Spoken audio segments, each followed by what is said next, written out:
Well, you heard it there for yourself. Consumers are really cash-strapped. Now, they will have to be more savvy, though, with their money, and it may even be harder for those already in debt. But the TransUnion Credit Bureau is here to help.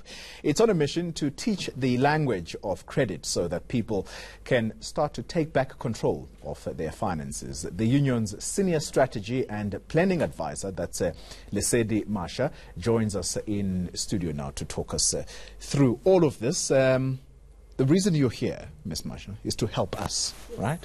Yes. We're one of those that are very indebted. Yes. There are 25 million credit active South Africans. Out of that 25 million, how many are using credit responsibly?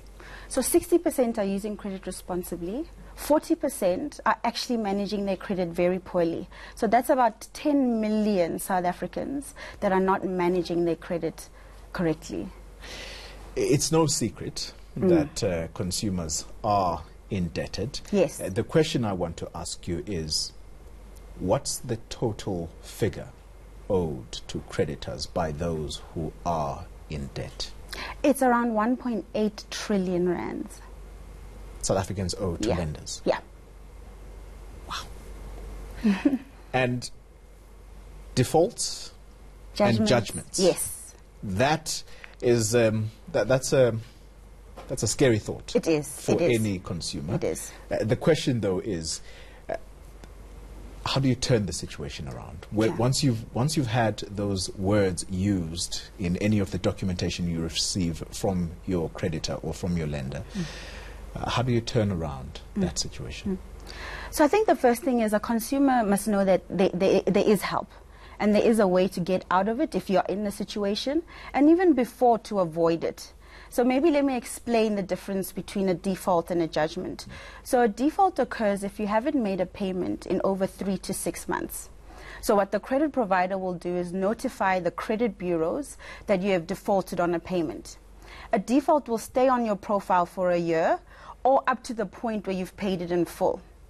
If you realize by looking at your credit report that there is a default, you can actually either contact your credit provider and get the letter of confirmation, and then contact a credit bureau and log a dispute. And in that way, it speeds up the process. It takes about 20 days, and that default can be removed. But on top of that, before a credit provider can log a default against your name, they give you a 20 days written notice. So again, we urge consumers, every 12 months you can get a free credit report. When you get those written notices or as you check your credit reports, make sure that you don't have those defaults against you.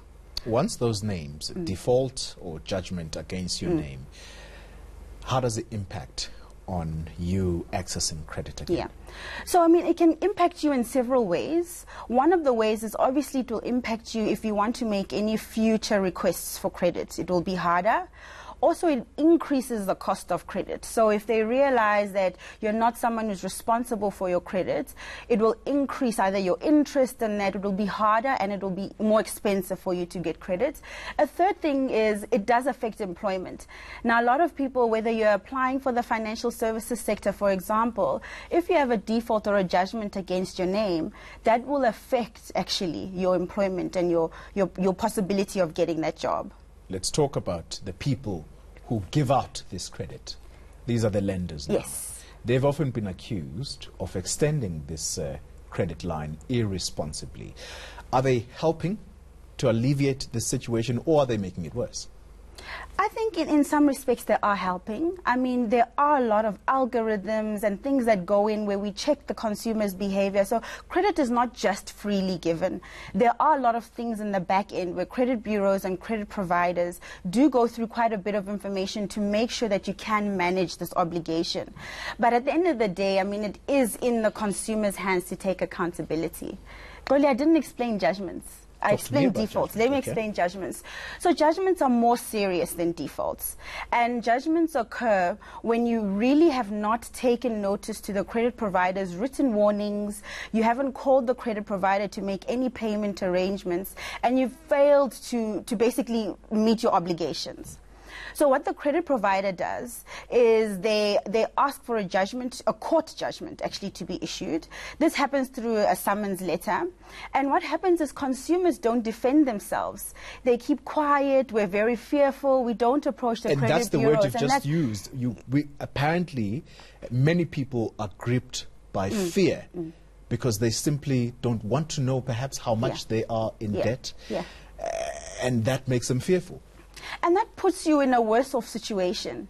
If anything, the more proactive you are, when a credit bureau gives you the summons letter, go to court, because a judgment can be granted in your absence. And a default listing occurs actually before the judgment is even granted. So consumers, you know how we are. We don't answer our calls. If it's a private number, all those things actually put you in a worse position.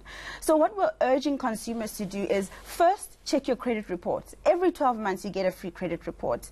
If not, if you get a letter of summons or your address changes, notify your credit providers or the credit bureaus.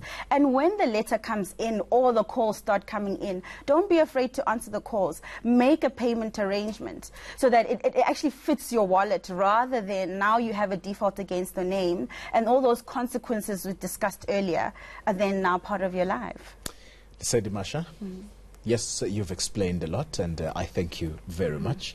And just to give assurance, I will start answering my phone. Okay, I will not avoid answer your phone. Thank you very much for your time. That was Lesedi Masha. She is a TransUnion Credit Bureau advisor.